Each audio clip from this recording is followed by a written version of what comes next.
Today, we're diving into deductive reasoning, one of the most powerful tools of logic. By the end of this video, you'll know how to construct airtight arguments, spot faulty reasoning, and win debates using pure logic. Let's get started. What is an argument? An argument isn't just two people disagreeing, it's a structured way of presenting reasons, premises, that lead to a conclusion.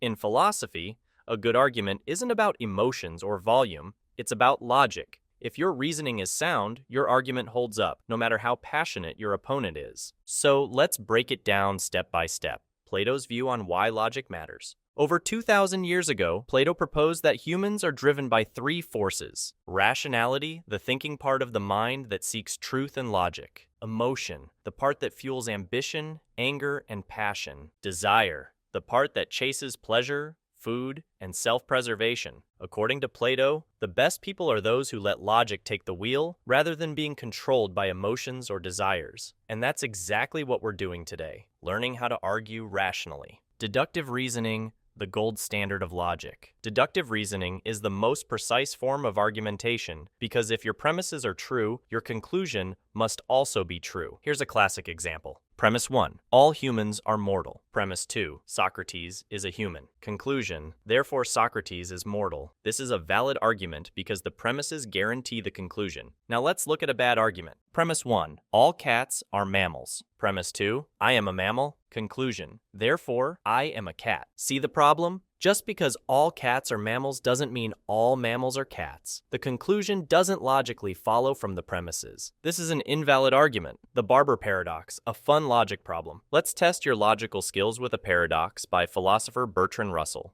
Imagine a town where every man must be clean-shaven and there's only one barber who follows these two rules. He must shave all men who do not shave themselves. He must not shave any man who does shave himself. Now the question is, does the barber shave himself? If he shaves himself, then he must not shave himself because the barber doesn't shave men who shave themselves. But if he doesn't shave himself, then he must shave himself because he shaves men who don't shave themselves. It's a contradiction. The barber logically cannot exist.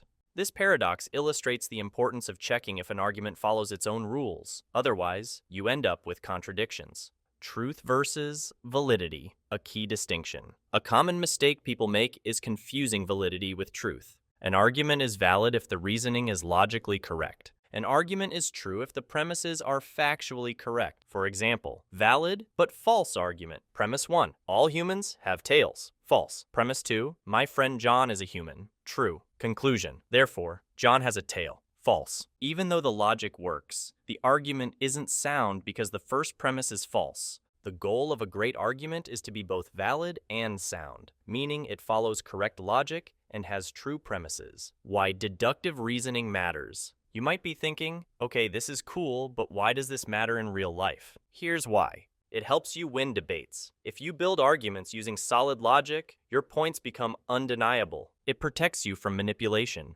People and politicians often use flawed reasoning to trick others. Spotting bad logic can save you from being deceived. It makes you a sharper thinker. Whether in work, school, or everyday life, knowing how to think clearly and argue effectively makes you more persuasive. How to use this in your life. Now that you understand deductive reasoning, I challenge you to test it out. Next time you hear an argument, ask yourself, are the premises true? Does the conclusion logically follow? Is this argument valid and sound? Logic is a skill, and like any skill, it gets stronger with practice. So next time someone tries to win an argument with emotions instead of logic, you'll see right through it. If you enjoyed this video, hit like, subscribe, and let me know in the comments, what's the worst argument you've ever heard? Thanks for watching.